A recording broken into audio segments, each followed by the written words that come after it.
Good morning, beautiful people. Good morning, good morning. I am on my last week of this assignment and I feel like I'm getting senioritis or something. I'm so excited. But I came on here to talk to y'all on my morning drive home because something was weighing on me. I was looking on, scrolling on TikTok, just, passing the time at work. And I keep seeing these videos of people who are they're angry, and you can't take away their experience with their parents, specifically their mothers. But then there was like this one particular video, this guy, and it was clearly a skit, but that skit came from somewhere. And what it was it was like he was sitting in the car, he called his mother and was telling her, about his depression and where it stemmed from, with childhood and how he was raised or whatnot. And like I said, it was a skit. If I can go back and find it, I'll try to plug it in. But don't hold me to that because I really don't know how to do that stuff yet. But in the skit, the mother, the caption said, "I'm telling my mother about my depression," and somehow she manages to make it about her. And so he's telling his mother about his trauma or his feelings or whatnot. And so then she, says, "Well, I'm sorry I was such a terrible mother," and she took it personally. And I was sitting there like, dang, like I can't really say that I've had that experience to that degree.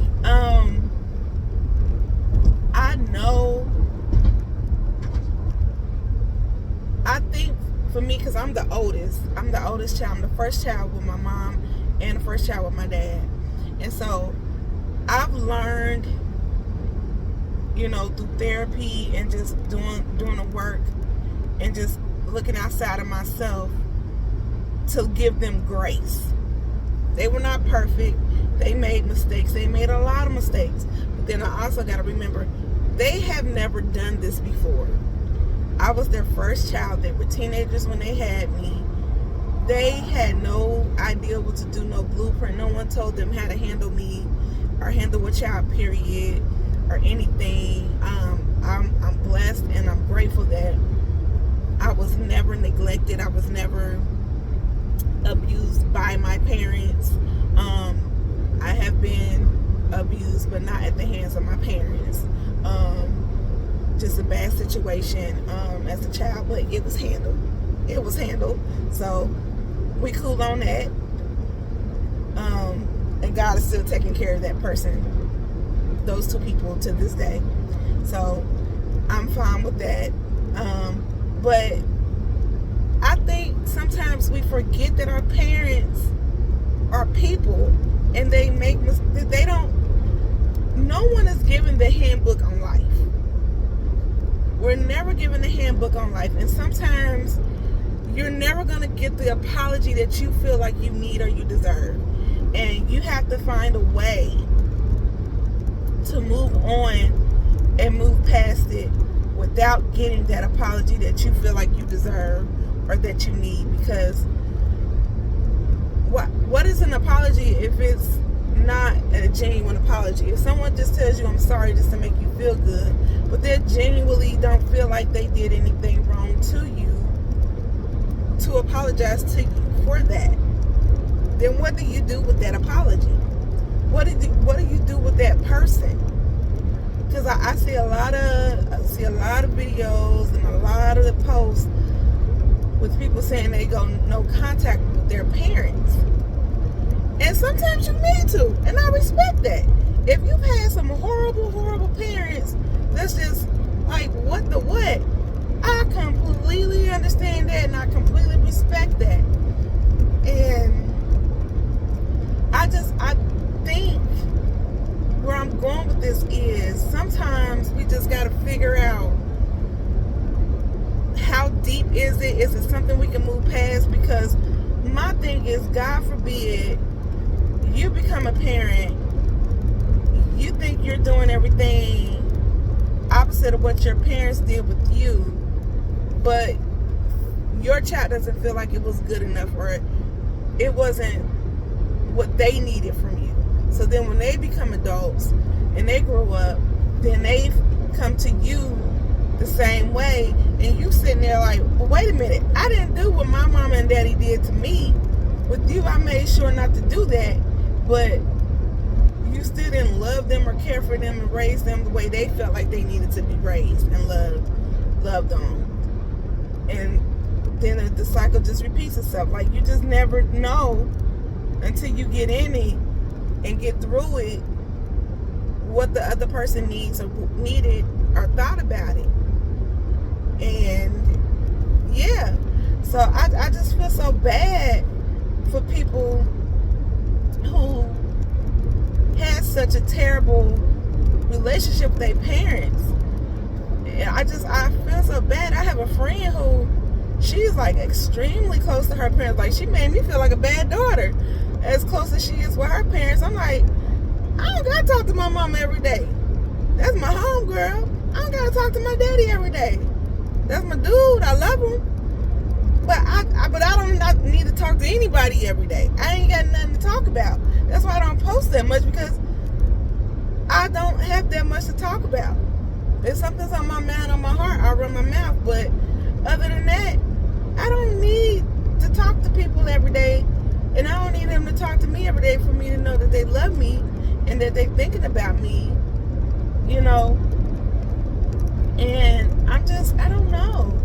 I just had to say that, y'all, because this stuff is just like breaking my heart. Like, man, and trust me, like, I've been through it. I've had my breakdown, my breakthrough, you know, thinking about my childhood and, you know, where my parents dropped the ball and everything. And I've cried about it. I've been angry about it. I went to therapy about it. I've wrote about it. And there's still times when I still sit back and think like, damn, that's fucked up. That's messed up, y'all. But at the same time, that's for me. There's nothing that they can do or say that's going to change how I feel about it, how I felt about it in the moment, and the thoughts I have after it. There's nothing that they can do or say to change.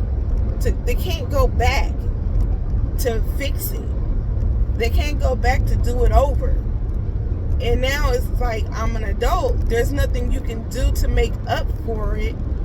We just move past it. It's like, it is what it is. I didn't die. I learned to adapt with it. And now the coping mechanisms that I developed from it, I have to learn how to use those to be a blessing and to be an asset versus a defect, you know? So maybe that's what some people need to do. Like, I know I hope you feel better when you go online and you dump your trauma, you know, you get it off your chest and you say what you say. But I pray and I hope that after you do that, you're journaling, that after you get online and you say what you need to say. Because some people, they need to get offline and actually use or get a diary or a journal, because they use the internet as their diary and journal. And sometimes you just don't need it, because I think sometimes you do that, you need some type of validation. But I think sometimes that validation comes at a disadvantage, because if you got 100+ people all telling you, yeah, you right, when sometimes you're not right. You're just not right all the time. But because they feed off of drama, they feed off of negativity, they feed off of sadness, the sadder you are, the angrier you are, the more hurt that you are, they feed off of that. And then you start getting a lot of views and a lot of followers. And it's not always, you know what, you said something that resonated with me and that helped me. That's not always the case. And it's a lot of energy vultures out there. And I just get scared that when you sit in it and you stew in it, It's crazy. And it's like I was listening to a gospel song yesterday, and I never heard it before. It was a Ty Tribbett song, and I love that song. And it was just like one day, and it's like you can cry about it for one day. You can be sad about it for one day. You can be mad about it for one day. And that's really how it is. Like, I sometimes give myself 3 days. That was always my mantra. You got 3 days to be sad, be mad, and cry. At the third day, you need to let it go. But Ty Tribbett said you got 1 day. I'm at least give you 3 days, you know? But the sentiment is still the same. Like, sitting and stewing in that stuff, you got to move past it, because you're not hurting them. You hurting yourself. You hurting your future relationships, your present relationships. That's what's hurting. The person who hurt you, you being mad, sad, and everything else, even in no contact, you got to do what you got to do for your peace. But don't do it thinking that you're hurting the person who hurt you, because you're not. Protecting yourself, absolutely. Protect your energy. I'm big on that. I this past year, I have learned to just